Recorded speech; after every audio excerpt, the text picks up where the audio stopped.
Magandang hapon po sa bawat isa. Yan, another Friday po ulit at napakabilis ng panahon. First Friday of February na ay nakaready na para po dito sa ating United Prayer. Pero balikan lang po natin yung ating apat na sekreto na of a continued grace, no? 4 secret of continued grace. So, ibig sabihin po yung apat na sekreto na patuloy na biyaya ng Panginoon. May apat po na tinalakay ang ating mga kapastoran at kung tayo po ay nanood ay nakaka-encourage, no? Sabi niya po sa number 1, live and walk in the Spirit. Mabuhay at lumakad sa Espiritu. Napakaganda po. No? Sa mga panahon ngayon po, kailangan nating mabuhay at lumakad sa Espiritu. Sa Galatians 5:5, sa Galatians 5:16, 17. Hindi ko na po babasahin. Ang sabi niya po doon ay mabuhay at lumakad sa Espiritu. Nabubuhay tayo sa katwiran ng Diyos. Ang laman ay laban sa Espiritu. Ngunit ito po ang pangako ng Diyos. Gawin natin patnubay ang Espiritu para hindi ang laman ang masunod. Sa Roma chapter 8 verse 1 to 13. Ito po yung mind, body, and soul. Dapat ang pag-iisip, katawan mo ang sumusunod sa Espiritu mo. Ibig pong sabihin, hindi po itong katawan na ito, itong laman na ito, at yung ating kalo, yung pag-iisip ang sumusunod, kundi yung Espiritu mo. Hayaan po natin ng Espiritu ang siyang, ang katawan ang siyang sumunod sa Espiritu. Kailangan ang nagdidictate sa atin ay ang banal na Espiritu. Tayo po ay may Espiritu na may katawan at kaluluwa. Okay? So number 2, sabi niya, be patient in hope. Roma chapter 8 verse 25. Ang sabi niya po doon, magtiyaga ka na may pag-asa. Ang sarap po na nagtiyatyaga ka na alam mong magaganap ang iyong pagtiyatyaga. Punong-puno ka ng pag-asa. Sa lahat po ng pagkakataon, kunin natin ang pag-asang galing sa Diyos. At isa po sa in-example nila rito ay si Joseph. Po, si Joseph po ay isang matapat na lingkod ng Diyos. At kahit na anong mangyari, andun pa rin yung pag-asa sa kabila ng mga dinanas niya na paghihirap, pero nandun pa rin ang pag-asa sa puso ni Joseph. Number 3, sabi niya po, continue in faith. Tama po yun. Amen? Kailangan patuloy ang ating palataya. Sometimes hindi natin makita ang ating pananampalataya. Pero ano po sabi niya, ang pananampalataya, ang mga bagay na alam mong mangyayari na hindi pa nagaganap, ngunit ito ay magaganap. Amen po, sabi niya, sometimes struggle po, no, pagka sinabing pananampalataya. Kasi usually, napakamainipin po. Amen po? So, ibig sabihin, kailangan mo mag-antay sa iyong pananampalataya. Dahil ang sabi niya, kailangan ang pananampalataya po natin ay sa Diyos. Colossians chapter 1 verse 23. Amen po? Ang faith po ay sumasagot. Amen? Saan? Sa pamamagitan ng panalangin. Yung faith mo, yung pananampalataya mo ay sasagutin ng Diyos. Kasi kailangan mo itong ipanalangin ang iyong pananampalataya para ito po ay maganap. Sa number 4 po, ang sabi niya, continue in Christ. Amen? Magpatuloy tayo sa Diyos. Amen? It doesn't matter ano man ang nangyari sa atin, ano man yung hinaharap mo ngayon, ano man yung sitwasyon mo ngayon, huwag po tayong titigil sa Panginoon. Walang stop. Amen? Lagi pong go, red, laging enthusiasm na paglilingkod. Sabi niya po sa John 15, verse 1 to 8, Colossians chapter 2, verse 6-7, Hebrew 3:14. Manatili tayo sa Diyos pagpatuloy at ang salita po ng Diyos ay mananatili sa atin kung ikaw ay nananatili sa Kanya. Ulitin ko po, ang salita ng Diyos ay mananatili sa iyo, sa atin, kung ikaw ay nananatili sa Diyos. May kalakip na pagpapala. Amen po. So, itong apat na ito, na sekreto para yung habag, no? Yung patuloy na habag ng Diyos sa atin ay magpatuloy. Alam niyo po, ang mga biyaya ng Diyos ay patuloy at umaagos. Sometimes hindi mo makita yung agos na yun. Sometimes nag-i-stuck, no? Hindi siya dumadaloy. Pero alam niyo po, may mga time na since nandito tayo sa panalangin, yung pag-agos ng pagpapalang yun o yung hinihingi mo, diligan mo ng iyong mga panalangin at mga luha. Ayun po, kasi mas masarap na ikaw ay lumalapit sa Diyos kasi hindi sa biyaya. Alam niyo po, ang biyaya ay hindi lamang nakikita sa financial, kundi nakikita sa puso. Yung pong biyaya na may kapayapaan sa puso. Kasi alam mo, yung mga sekretong apat na yun, yun po ay isang pagpapala. Kapayapaan, no, yung peace of mind sa kabila ng kaguluhan, pero nandun ka pa rin. Yung puso, sabi niya, maging matyaga sa ating pag-asa. Kasi alam natin punong-puno ng pag-asa ang mga pangako ng Diyos kung kasama ang ating pananampalataya. At sa lahat po ito makakamtan natin may sa pamamagitan na pakipag-usap sa Diyos at ang instruction ng banal na Espiritu. Ang Kristiyanong mapanalanginin ay patuloy ang biyaya ng Diyos. Sa paanong paraan? Sa bawat prayer po natin ay naririnig natin ang instruction ng Diyos. Ulitin ko po, sa bawat panalangin po natin ay naririnig natin ang mga instruction ng Diyos para makalakad tayo at mamuhay sa Espiritu. Ang panalangin po at pananampalataya ay mas malalakas kung ito. Amen po, lalakas ito sa ating Espiritu. Mas mangunguna ang Espiritu kaysa sa ating isip, body o katawan. Mas masusupil mo ang iyong katawan at isip. Amen po, kung tayo po ay laging nananalangin. Bakit po? Kasi laging andun yung kapuspusan mo sa Espiritu. Kung tayo ay mananalangin, mas malapit tayo sa Diyos. Amen po. So, ang dami po lalo si Joseph, sa hirap na dinanas niya, since na magkakasama sila ng kanyang mga pamilya, kanyang mga kapatid, tingnan nyo naman po ang ginawa sa kanya. Hanggang siya po ay makulong. No, dahil doon sa asawa ni Potiphar, na siya ay pinagbintangan ng hindi naman tama. Pero ano pong nangyari? Sabi niya sa Genesis chapter 39, verse 21 to 23, ngunit si Joseph ay hindi pinabayaan ng Diyos. Ginawa siyang tagapamahala sa bilangguan. Alam ni Joseph na hindi siya papabayaan ng Panginoon. Siya pa rin yung pinagkatiwalaan ng Diyos sa lugar na yun. Dahil sa pagiging malapit niya sa Diyos.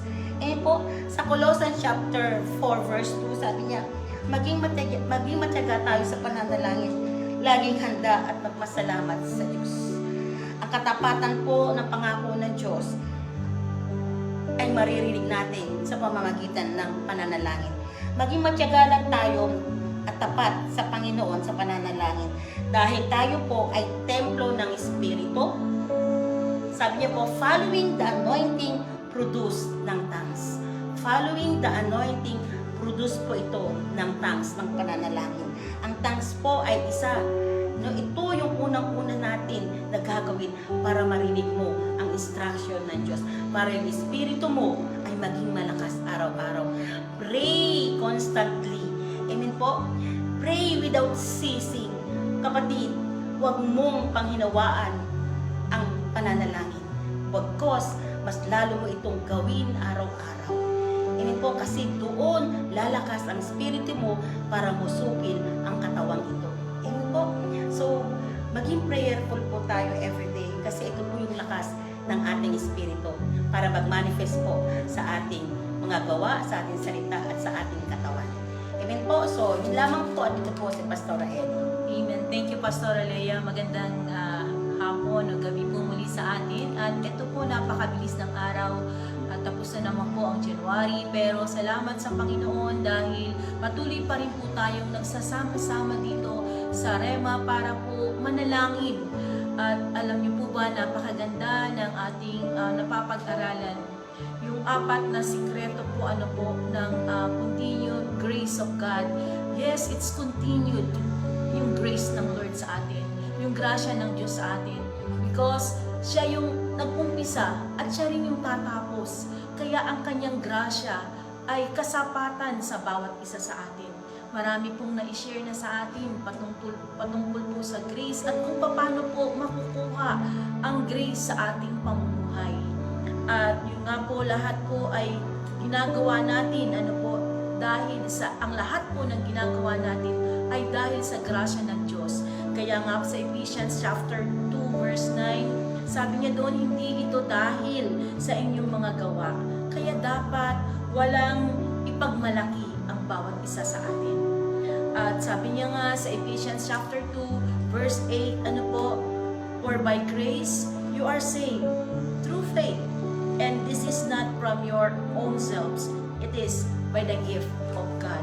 Amen po. Yung kagandahang loob na ibinigay sa atin ng Diyos, yun ang patuloy na sinusundan natin sa buhay Kristiyano po natin.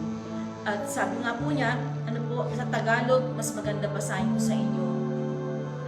Dahil sa kagandahang loob ng Diyos, ay naligtas kayo sa pamamagitan ng inyong pananalig kay Kristo. At ang kaligtasang ito'y kaloob ng Diyos, hindi mula sa inyo. Kaya nga po walang dapat ipagmalaki ang bawat isa sa atin. Sapagkat sabi niya, ang grace is a gift. Grace is a gift from God. Sa blessing po, ang law demand po niya is, a blessing must be faithful. A blessing must be earned. Pero sa grasya ng Diyos, it is a gift. Ibinigay po sa atin ito, regalo sa atin. Yung natapos ni Jesus doon sa krus ng Kalbaryo, yung tinapos niya para tayo ay i-redeem, para tayo ay tubusin sa ating mga kasalanan. Ito ay grasya na ating pinananampalatayaan hanggang ngayon. Kaya nga sa John chapter 15 verse 5, ang sabi niya, wala kayong magagawa kung kayo'y hiwalay sa akin. Amen po. Ang grasya ng ating Panginoon ay hindi malilimitahan ng kahit na anong doktrina, kahit na anong klaseng doktrina, ay hindi kayang limitahan ng ang habag ng Diyos, yung grasya ng Diyos sa atin. Ang isa sa katotohanan ay tayo'y nakakalapit, nakakapanumbalik, nakakaluhod sa ating Panginoon dahil sa ginawa niyang grasya, by the grace of the Lord, nang sinabi niya, it is finished, tapos na, at tayo ay makakalapit na sa ating Panginoon. Amen po. And through the Holy Spirit, prayer is a means of grace through which the Spirit works in our lives. Ang panalangin ay response sa grace na natanggap natin Diyos. Kaya dapat maging priority natin ang Diyos ay binibigay niya sa mga patuloy na nananalangin sa Kanya. Ang kadahilanan nito, ang Diyos ay kung bakit tayo ay nais niyang dumulog tayo sa Kanya sa pananalangin. Dahil tulad ng sinabi ko sa Kanya kanina sa bawat isa sa atin, na sinabi sa John 15:5, walang magagawa kayo kung hiwalay kayo sa akin. Sabi niya, I am the vine and you are the branches. Tayo ay binibigyan ng Panginoon ng pagkakataon na dumulog sa Kanya dahil napagtagumpayan na niya. Araw-araw ay ang pakikipag-usap sa ating Panginoon para ma-apply natin ang grace na ibinigay niya sa atin. Grace is redemption, spiritual growth, amen po, and empowered believers. Yan po ang mga kadahilanan dahil sa pagliligtas niya sa atin, dahil sa gabay, guidance niya sa atin, sa ating pamumuhay, at sa ating katiyakan ng ating pananampalataya. At isa po ito ay nais niya sa atin ay patuloy na manalangin upang ang grasya ng Panginoon ay ma-apply at makita sa buhay ng bawat isa sa atin. Kaya nga ngayon, patuloy tayo nagpipray kasi alam natin kung tayo ay hiwalay sa Kanya, wala tayong magagawa. And it's only by grace we can enter the kingdom of God. Amen. Kaya po ngayon, tayo po ay magpuri sa biyaya ng Panginoon, makakapagpuri tayo sa Kanya at makakapanalangin. Samahan niyo po kami, tayo po'y magpuri at manalangin. Hallelujah. Biyaya mo'y sapat, Panginoon. Hallelujah. Biyaya mo'y sapat sa akin at minamahal kita ng lubusan. Amo'y nais kong mamarami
kung nanghihinay, pinalalagay. Jesus, Lord. At kung bumabagsak ang iyong kamay ay nariyan, Jesus, lubos kitang minamahal. Kang ako'y manalig, natutunang magtagumpay. At kung nanghihinay, pinalalagas. At kung bumabagsak ang iyong kamay ay nariyan, Jesus, lubos kitang minamahal. Jesus, lubos kitang minamahal. Oh, hallelujah. Siya nga po, Panginoon. Biyaya mo'y kasapatan sa bawat isa sa amin, Panginoon. Tinuruan mo kaming manalig sa iyo, manampalataya, Panginoon. Yes, oh God. At o Diyos, dahil sa iyong biyaya, dahil sa iyong grasya, Panginoon, Yes, Lord. natuto kaming magtagumpay, Panginoon. Yes, Lord. Natuto kaming manalig at magtagumpay, O Diyos. Yes, oh God. Dahil sa grasya mo, because you empowered your daughter, your son, Lord, through by the grace of God, by your grace, O Lord. Kaya nga, Panginoon, sama-sama kami ngayon na dumudulog sa iyo sa pangalan ng iyong anak na si Jesus. Yes, oh God. Tinataas namin, inilulubad namin sa iyo ang bansang Pilipinas. Yes, oh God. Sa pangunguna, Panginoon, pamumuno o Diyos ng aming Presidente, Bongbong Marcos, hanggang sa pinakamababang posisyon. Lord, dahil sa iyong grasya, Panginoon, patuloy na hinahawakan mo, patuloy na nagiging matatag ang bansang Pilipinas. Sila na mga namumuno, ay patuloy niyo pong bigyan ng karunungan na nagmumula sa iyo. Sila na patuloy na nagbibigay, Panginoon, ng mga desisyon. Sila, Panginoon, ay patuloy na nagbibigay, Panginoon, ng dapat na mangyari, Panginoon, maganap sa bansang Pilipinas, ay kabagan niyo sila at bigyan ng karunungan, Panginoon. Tinataas namin ang bansang Pilipinas, Lord, ang kaligtasan ng bansang Pilipinas, ang mga tao, Panginoon, ang mga mamamayang Pilipino, Panginoon, abutin niyo po ng iyong grasya. At salamat sa kaligtasan na patuloy niyong ibinigay na, Panginoon, sa magitan ng aming Panginoong Hesukristo.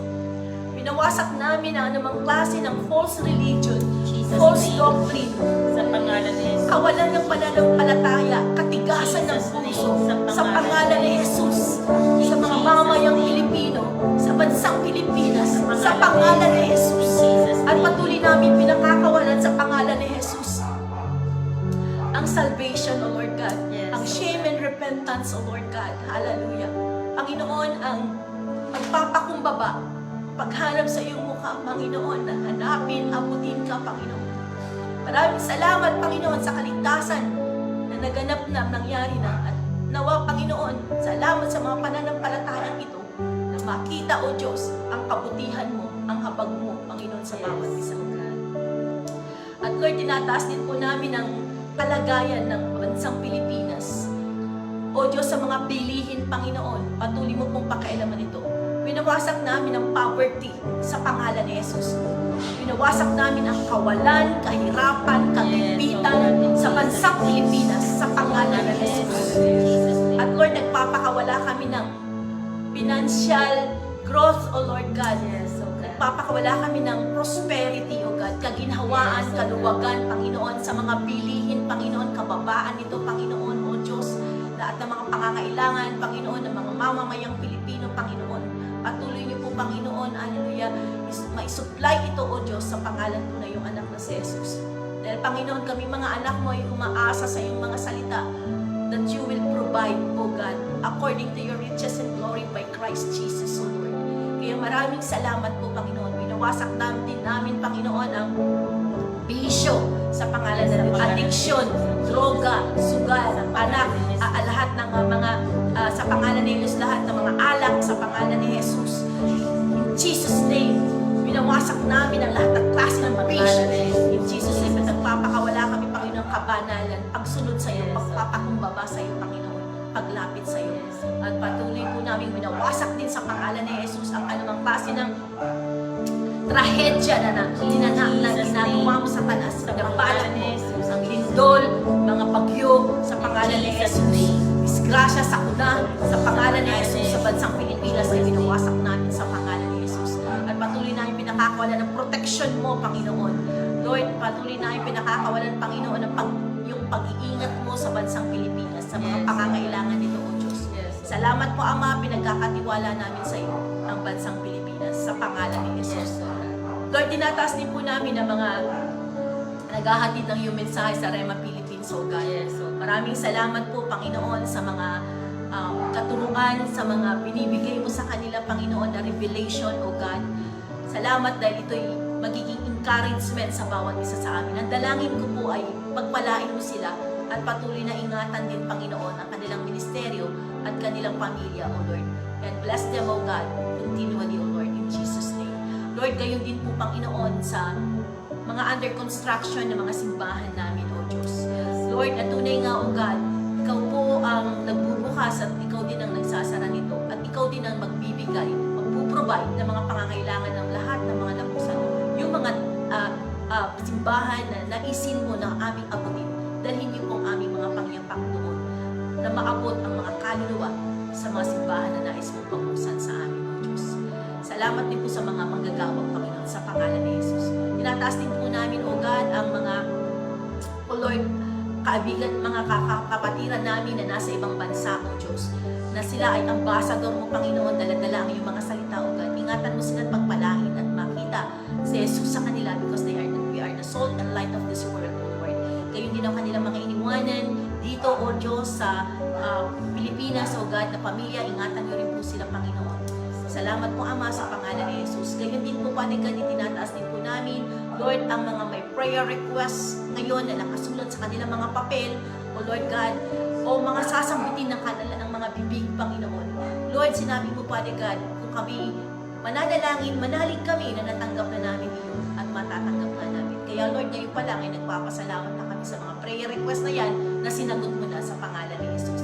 Gayon din po, O Diyos, ang aming senior pastor as prayer request na kabuuan ng Rema, Panginoon. O Diyos, tunay nga ingatan mo siya at salamat sa kumpletong kagalingan na binigay mo na sa kanya at kalakasan. Salamat po, Ama, kung aming samot na langin sa pangalan ni Jesus. Amen. Hallelujah. Yes, Lord. Salamat, Panginoon, sa gabi nito. Patuloy po namin tinataas ang aming pastor, ang aming senior pastor, Lord. Salamat sa pag-iingat mo sa buhay niya at ang gabay, Panginoon, ng Espiritu Santo, O God, saan man siya dago pumaroon, O Lord, ang pag-iingat na nagmumula sa iyo. Maging ang kanyang mga mahal sa buhay, ikaw po ang siyang mag-ingat saan man po sila naroroon. Pero din po lang tinatas namin ang leadership, Panginoon. Lord, nakikita mo ang sitwasyon, O God, ng mga leaders, O God. Patuloy mo kami, Panginoon. Patuloy mo na encourage, Lord. Patuloy mo, Panginoon, na buksan yung aming mga puso, ang aming mga spiritual, Panginoon, O God. Lord, makita, Panginoon, kung ano, O God, yung pagkagawa mo sa mga leaders namin, O God. Patuloy na unite mo kami. Patuloy, Panginoon, yung puso ng bawat isa, yung kababaan, Panginoon. Lord, salamat, Panginoon, kasi patuloy mo, O God, na Lord, i-correct, Panginoon, ang bawat isa, Panginoon. Patuloy mo na bigay yung bigatin, Panginoon, sa ministeryong ito na pinagkatiwala mo sa aming mga leaders, O God. Lord, ikaw yung titignan, Panginoon, ng bawat isa, O God. Lord, ikaw yung Diyos na nagbibigay, Panginoon, ng mga panukala, Panginoon, sa mga leaders namin, O God. Patuloy, O God, na hawakan mo, Panginoon, ang mga panukalang yan. Patuloy mo, Lord, na hindi kami ang makita, Lord, kundi, O God, Ikaw ang makita, Panginoon, sa bawat leaders, O God, ng aming simbahan. Patuloy mong unite ang pagkakaisa, ang pag-ibig, ang kababaan, Panginoon, O God. Bigay mo, Panginoon, yung kalakasan na nagmumula sa iyo, Panginoon, sa mga leaders namin, O God. Nakikita mo yung mga pangangailangan, Panginoon, ng mga aming mga leaders. Patuloy mo itong ibigay at i-provide, O God. At ganun din po, Lord, tinataas namin ang aming mga kapastoran, ang aming mga workers, O God, ang mga simbahan, ang mga patuloy, Panginoon, na ibigay mo yung mga pangangailangan, O God. Lord, nakikita mo yung bawat miyembro ng aming simbahan. Lord, abutin mo yung kanilang mga kamay, Panginoon. Lord, nakikita mo yung puso ng bawat isa. At Lord, Ikaw ang siyang kumakialam nito. Ikaw, Panginoon, ang tumugon ng mga hinaing, O God, ng bawat isa. Sa mga workers namin, sa mga pastors namin. Lord, nakikita mo yung mga pangangailangan nila. Nakikita mo financially, spiritually, Lord. Higit, O God. Comfort mo, Panginoon, ang aming mga pastors. O God, ang mga workers, Lord, na patuloy, Panginoon, naglilingkod sa iyo. Ang pag-iingat na nagmumula sa iyo, O God, ay pinakakawalan po namin. Lord, ibigay mo pa yung burden, Panginoon, sa mga kaluluwa, sa mga pastors, sa mga leaders, O God. At ganoon din po, Panginoon, sa mga workers. At ganoon din po, O God, yung mga bawat miyembro ng outreaches, Panginoon. Lord, abutin mo, Panginoon. Lord, yung mga panalangin nila ay sagutin mo, O God. At Lord, yung burden, Panginoon, na nanggagaling sa iyo, sa mga kaluluwa na aabutin pa ng bawat simbahan, Panginoon. At ganoon din po, Lord, dinataas ko sa iyo ang mga mahal sa buhay ng mga iniwan, Lord, ng mga nag-workers, nag-pastors, Panginoon. Provide mo, Panginoon. Lord, magpakilala ka sa kanila, O God, sa mga mahal nila sa buhay. Kalingain mo, Panginoon, sagutin mo ang kanilang mga panalangin, O God. Ganun din po, Lord, tinataas ko, Panginoon, O God, ang lahat ng mga pangangailangan ng aming church, O God. Lord, yung church planting, O God, patuloy mo pa rin po, O God, na ihayo ang aming mga panyapak doon sa lugar, O God, na kailangang maabot ng kaligtasan, Panginoon, O God, bago ka man lang dumating, Panginoon. Lord, saan lugar, Panginoon, Ikaw ang siyang magturo sa bawat isa sa amin, O God. At ganoon din po, Lord, salamat, O Lord, sa mga patuloy, Lord, na sumusuporta sa iyong gawain, O God, sa mga renta, sa mga allowances, at iba pang mga pangangailangan ng aming simbahan. Lord, Ikaw ang buhay, O God, na Jehovah Jireh namin, Panginoon, O God. Salamat, Panginoon. At Lord, dalangin din po namin, O God, ang nalalapit, O God, na anniversary, Panginoon, ng aming simbahan. Lord, ibigay mo, Panginoon, yung mensaheng nanggagaling sa iyo. Lord, kailangan ka namin sa aming simbahan, Panginoon. Lord, i-unite mo ang bawat isa sa amin, Lord. Na Ikaw lang yung aming focus, Panginoon. Salamat, Panginoon, sa patuloy mong pag-iingat sa bawat isa sa aming simbahan, sa bawat outreaches, O God. Patuloy mo kami na bigyan ng kalakasan, pisikal at pisikal at spiritual, Panginoon. At Lord, itong nilalapit na aming camping, Panginoon, ngayong March, Lord, salamat, O Lord, sa lugar na iyong itatalaga sa amin. Satanas, winawasak ka namin lahat ng mga ginagawa mong pagkahadlang sa pangalan ni Jesus sa aming camping. In the mighty name of Jesus, na hindi ka namin pinapaitulan, hindi ka namin pinapayagan na makialam sa bawat desisyon sa pangalan ni Jesus. In Jesus' name. At Lord, salamat, O God, sa lugar, O God, kung saan mo ilalagay, Panginoon, O God, kung saan mo kami dadalhin, Panginoon, itong camping namin ngayong March, O God. Lord, salamat sa lugar na yan, Panginoon. Salamat sa lugar na kung saan, O God, doon ka namin sama-samang pupurihin, O God. Lord, ngayon pa lang, ituro mo, Panginoon, sa bawat isa, O God, kung saan mo kami at saan kami magka-camping ngayon, O God. Lord, salamat, O God. Patuloy mo kami na i-guide, Panginoon. O Lord, sa lahat ng aming plano, O God, sa aming simbahan. Panginoon, higit sa lahat yung darating na camping namin. Salamat ngayon pa lang, Panginoon. Nagpapasalamat na kami, O Lord, sa lugar kung saan mo kami dadalhin, O God. Lord, salamat. Ingatan mo ang bawat isa sa amin, O God. Patuloy mo kami, O God, na ibigay, Panginoon, yung burden pa sa paglilingkod sa iyo, O God. Maraming pong salamat, O Diyos. Ito po ang aming samot dalangin sa tanging pangalan ni Jesus. Amen. Tayo po'y muling magpuri sa ating Panginoon. Hallelujah. Praise you, Jesus.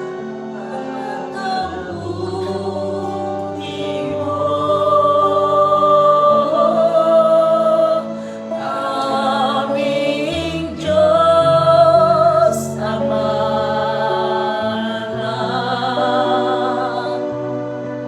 ang iyong nilikay, luwalhatiin ka. Hallelujah, Jesus. Ang pagkabuti mo, di ka nagbabago.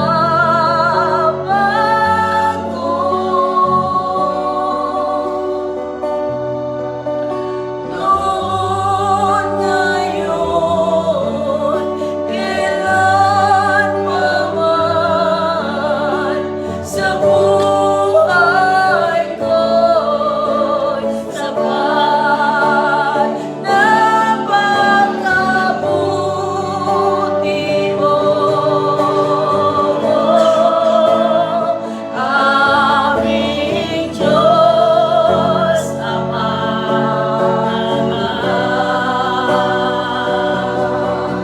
ang iyong nilikay, luwalhatiin ka. Hallelujah. Napakabuti mo, Panginoon. Napakabuti mo, di ka nagbabago.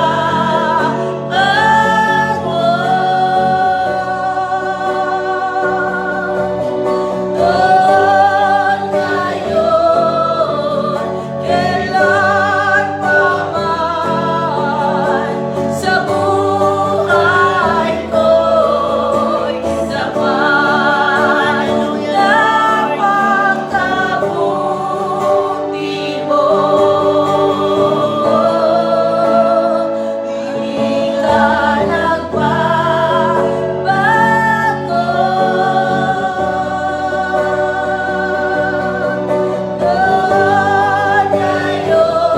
Noon, ngayon, kailanman,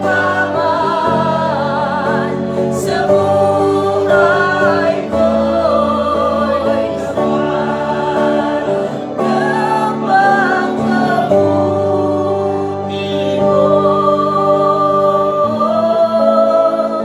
Di ka nagbabago.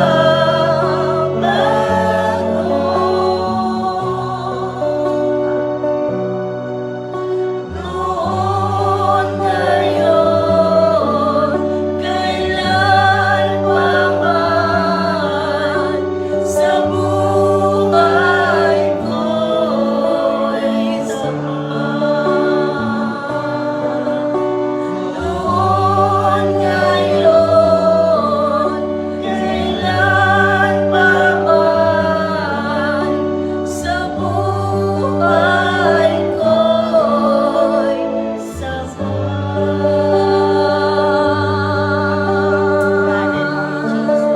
Hallelujah. Yes, Lord. Ang iyong kabutihan, Panginoon, ang iyong grasya, O Diyos. Hallelujah.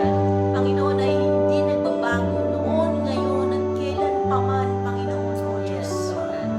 Salamat po, Panginoon, sa pagsama ninyo sa aming pagpupurit pananalangin, O God.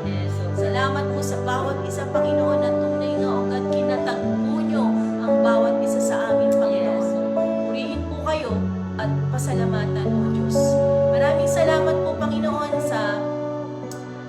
panalangin ito na tunay nga na umaasa kami nananampalataya kami na tinugon mo ng Panginoon ang aming mga panalangin. Salamat po, Ama, kung aming samot dalangin sa pangalan po ng iyong anak na si Jesus. Ang lahat po ng anak ng Diyos ay magsabi ng Amen. Praise God. Yan po, magandang gabi po sa bawat isa.